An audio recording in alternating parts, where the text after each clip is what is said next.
Social media మాధ్యమాల్లో ఒక video మాత్రం చాలా కంటతడి పెట్టిస్తున్నటువంటి మాటలు, ఒక బామ్మ మాట్లాడినటువంటి మాటలు ఈరోజు మనం ఎందుకు అంత ఆవేదన పడాల్సి వచ్చింది, ఒక మాట ఆమె పెదవి నుండి వచ్చినటువంటి మాట హృదయాన్ని కదిలించింది అనే చెప్పొచ్చు. అనేది ఎందుకు అంత పెద్ద మాట అనాల్సి వచ్చింది అనేది ఆ బామ్మని అడిగి తెలుసుకునే ప్రయత్నం చేద్దాం. అమ్మ నమస్తే. ఏం పేరమ్మా మీ పేరు? లక్ష్మీదేవి. ఏంటి మొన్న ఒక వీడియోలో మీరు ఒక మనసు కదిలించేటువంటి మాటలు మాట్లాడారు. ఆ వీడియో చూసినప్పుడు చాలా బాధ అనిపించింది. మీకు వచ్చిన సమస్య ఏంటి? ఇండ్లు వడగొట్టే సమస్య కన్నా ఇంకా ఏం సమస్య ఉంటుంది? ఇంతకన్నా పెద్ద సమస్య ఏముంటది? మరి ఈ కష్టాలు ఇవన్నీ మాకు కష్టాలు, నీకు కష్టం ఖర్చు కదా. రాజుకు కూడా కష్టం ఖర్చు ఎందుకు అని నీళ్ళల్లో ఇంత విషయం కలిపాయా ఇండ్లు వడగొట్టేదానికన్నా హాయి నిద్ర పోతాం అని చెప్పిన. మళ్ళీ తేలికు పెద్దరికం ఇస్తే తెల్లారులు కొట్టినట్లుంది ఈయనకు పెద్దరికం ఇచ్చినందుకు. మరి ఇంకా ఇంతకన్నా ఎక్కువ ఏం చెప్పాలనో అన్ని రకాల వేడుకున్నా. శిరస్రాష్టాగా నమస్కారం పెట్టమంటావా, శతకోటి నమస్కారం పెట్టమంటావా, అనంత కోటి నమస్కారాలు పెట్టమంటావా, ఎట్లా చేయమని ఒక మ్యాటర్ పంపు, ఆ రకంగా చేస్తాము. మా నుంచి ఏం పొరపాటు జరిగిందో అని చెప్పిన. వాళ్ళకు కూడా చెప్పిన, వాళ్ళ కుటుంబీకులకు కూడా, అమ్మా మంచి బుద్ధి పుట్టి నీ కొడుకుకు మంచి పని నేర్పు, ఇటువంటి పని చెయ్యకు నాయన అని చెప్పు అని వాళ్ళ అమ్మగారికి కూడా నమస్కారం పెట్టి చెప్తున్నా.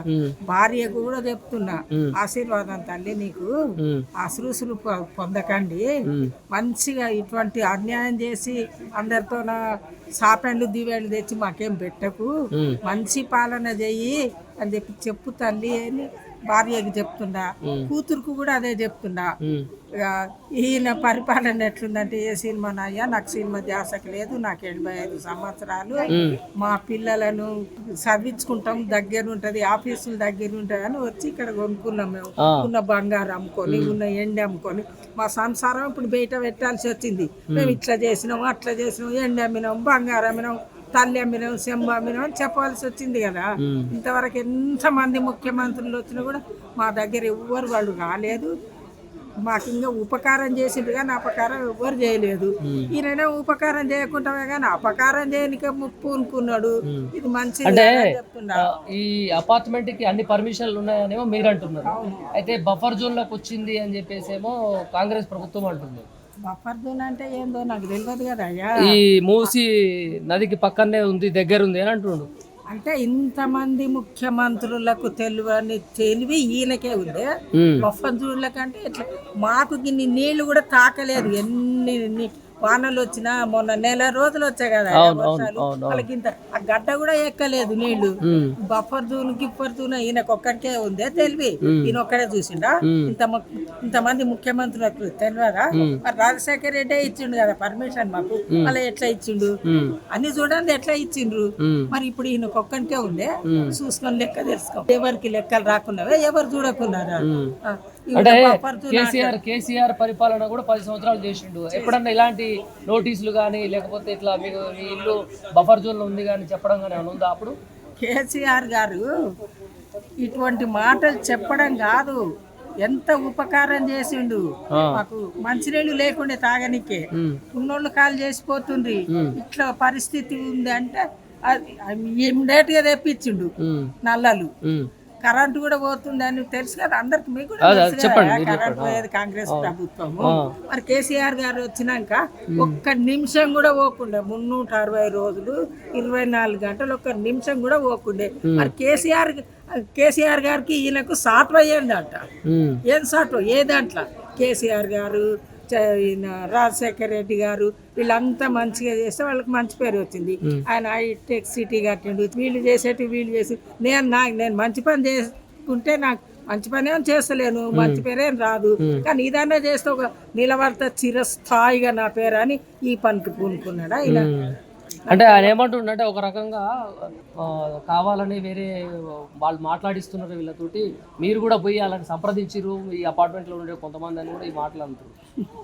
ఎవరు ఆదరించిండ్రో ఏమో, ఆయన కాళ్ళు ఆయన మొక్కుకొని నేను నిన్న 100 బతకాలని ఆశీర్వదించుకున్నట్లే ఉంది. ఇది వరకు ఆయన జోలికి మేము పోలేదు, మా జోలికి కూడా ఆయన రాలేదు.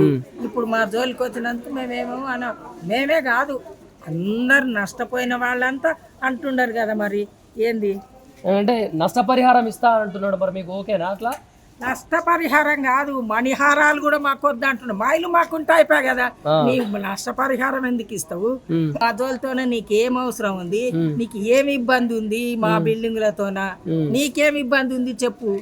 మరి నీకు అంత గాంధీ మహాత్ముని మీద భక్తి ఉంటే నీ ఇంటి ముందర కట్టించుకో, ఇల్లు వడగొట్టి నదింట్లో కట్టించుకో. కానీ ఈ మా ఇండ్లు వడగొట్టుడే ఏందయ్యా? ఖాళీ పిట్ట గూళ్ళు పెడితే గూడు తీసేయాలంటే అరే గూడు తీసేయద్దు పాపం వస్తుంది అని అనుకుంటా. ఇంతమంది 450 పోర్షన్లు మా బిల్డింగ్లల్లా, ఇంకా మిగతా వాళ్ళవి ఎన్ని సాపెండ్లు పడతావు? ఎందుకు అవసరమా నీకు? ఎంతమంది కుటుంబాలు ఉంటారమ్మా? ఎంతమంది ఉంటారు మొత్తం దాంట్లో? 450 కుటుంబాలు, దాంట్లో 200, దీంట్లో 250, 450 కుటుంబాలు ఉంటాము. ఇంతమందిని సంపాలని నీకెందుకు ఇష్టం ఉంది? మేమేమన్నా కచ్చబట్టినామా? మా మీద మేమేమన్నా పొరపాటు చేసినామా? పొరపాటు చేస్తే కూడా చెప్పు, ఈ పొరపాటు అంటే మేము సరిదిద్దుకుంటాము. కాదు అట్లా కాకుండా మీరేం పొరపాటు చేయలేదు కానీ మీ మీద నేను పగబట్టినా ఇట్లా ఈ పగ అంతా ఈ రకంగా అయితే తీసుకుంటాను, ఓ మ్యాటర్ పంపు, ఈ రకంగా నాకు చెయ్యండి మీరు, మీ మీద నేనేం పగబట్టను, మీ ఇంట్లో జోలికి రాను అంటే అట్లా చేస్తాం. మీరు ఒక సందర్భంలో ఏమన్నారంటే ఒక మీడియా ఛానల్తో మాట్లాడుకుంటూ 10 రూపాయలు అని ఏదో అన్నారు, ఏం మాట? ఇల్లు పడగొడతాం. ఇంకా ఇప్పుడు ఈ ఏజ్లో 85 సంవత్సరాలు అయ్యా నాకు. 85 సంవత్సరాల్లో ఇటువంటి బాధ ఎంత బాధ ఉంటది చెప్పు. ఉన్న ఇండ్లు పోగొట్టుకోవాలంటే ఎంత బాధ. నాలాంటి వాళ్ళు ఎంతో మంది ఉన్నారు, వృద్ధులు ఈ దీంట్లో, పిల్లలు ఉండరు. వాళ్ళు ఊకే నువ్వు కష్టం ఎందుకు పడతావు, ఖర్చు ఎందుకు పెట్టుకుంటావు? ఓ 10 రూపాయల విషయం తెచ్చు, నీళ్ళ దంపు పెట్టు, చచ్చిపోతాం మేము, పేరు ఉంటుంది నీకు అని చెప్పినాయా. మళ్ళీ ఇంకేం చేయాలి చెప్పు. అంత బాధ కలిగిస్తుందా వార్త? ఇల్లు పోతానంటే బాధనా సంతోషమా? మీరు చెప్పండి. ఆయన ఇల్లు పడగొడతా అంటే ఆయనకంటే 90 గల్లి కొట్టుండొచ్చు, కానీ మాకున్నది ఒక్కటే కదా. మేము ఉన్న బంగారం అమ్ముకుంటుమి, మా సంసారం అంతా ఇప్పుడు బయట పెట్టాలి. బంగారం అమ్ముకుంటుమి, ఎండ అమ్ముకుంటుమి, మా పిల్లలను అమ్ముకుంటుమి అన్నట్లు. పిల్లలను కూడా మరి లోన్లు తీసుకున్నాము అంటే మళ్ళీ అగ్రిమెంట్ ఇచ్చినాము అంటే అమ్ముకున్నట్లేనా, గిరివేసినట్లే. సంసారం అంతా ఇప్పుడు బయట పెట్టాలి మేము, ఈ లోకానికి అంతా తెలియాలి మా సంసారం ఇట్లా అని. ఆయనకు అవసరమా? మాతోన ఏం అవసరము? మా బిల్డింగ్లతోన ఏం అవసరము? మా నుంచి ఆయనకు అడ్డపడ్డది ఏముంది? ఇప్పుడు ఇక్కడ ఈ ఏరియాలో, ఈ ప్రాంతంలో గాంధీ విగ్రహాన్ని అన్ని వేల కోట్లతో కట్టడం అంత అవసరం ఉందంటారా? అదే నేను అడుగుతున్నా.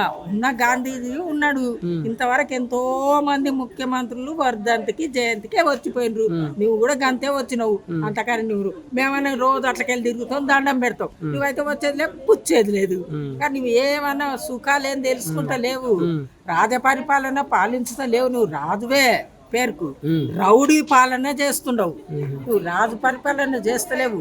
కాంగ్రెస్ పాలన వచ్చిన తర్వాత ఎక్కడైనా బుల్డోజర్ తోటి, ప్రభుత్వ భూమి అని లేకుంటే బఫర్ జోన్ లో వచ్చిందని అంటే బుల్డోజర్ తోటి వచ్చి రాత్రికి రాత్రి కూల్చడం కానీ, లేకుంటే బుల్డోజర్ని తీసుకొచ్చి ఇల్లును కూల్చేటువంటి ప్రయత్నం చేస్తారు. ఒకవేళ అట్లా జరిగిందంటే ఏం చేస్తారు? నాకు 85 సంవత్సరాలు, చెవులతోనే లేదు, కళ్ళతోనే చూడడం కాదు, చెవులతోనే కూడా వినలేదు. మరి నీకు 35 40 ఉంటాయి, అంతకన్నా ఇంకా ఎక్కువ లేవు.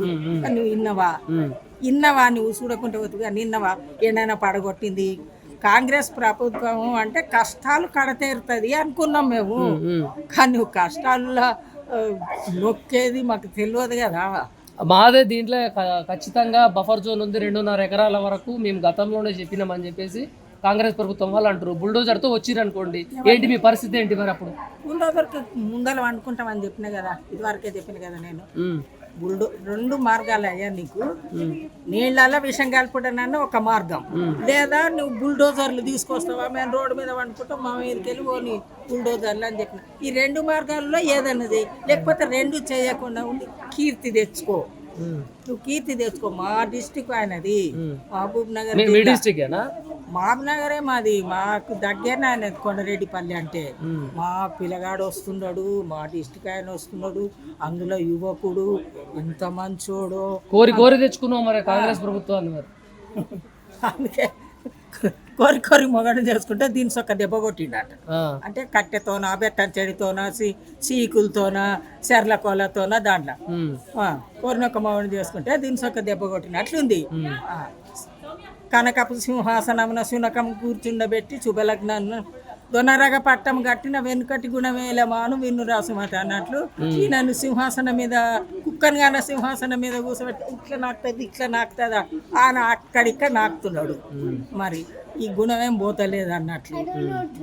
కానీ ఇంతవరకు ఒక్క మాట అనలేదు. నువ్వు 2.5 సంవత్సరాలు వచ్చి నువ్వు మాట తప్పినోడవని కూడా అడగలేదు. వృద్ధులకు 4,000 లాంటివి ఇవ్వకపోతే ఎందుకు నాయన అని ఎవరు అడగలేదు. గృహిణులకు 2,500 లాంటివి అవి ఇవ్వకపోతే ఎందుకు ఇవ్వకపోతే నాయన అని ఎవరు అడగలేదు. తులం బంగారు పెండ్లిళ్ళ కాంటివి అది ఇవ్వకపోతే అది ఎవరు అడగలేదు. ఏం వసతులు ఆయన అప్పు చేసినట్టే ఆయన అప్పు చేసింది ఈయనకు సింహాసనం మీద ఎక్కేటప్పుడు తెలియదా? హామీలు ఇచ్చేటప్పుడు తెలియదా? అంత తెలియదు ఎట్లా మా హామీలు ఇచ్చినావు నువ్వు? ఇప్పుడు చెప్పు జవాబు, ఎందుకు ఇచ్చినావు? మేము అడుగుతున్నాము, ఇప్పుడు వృద్ధులం అడుగుతున్నాము, చెప్పు. మేము ఆశపడ్డాం కదా, ఆశపడి చేసినావు. ఏమో పాలిచ్చే భార్యను అమ్మి తనే దున్నపోతుంది తెచ్చుకున్నట్లుంది నన్ను. రైట్ అమ్మా.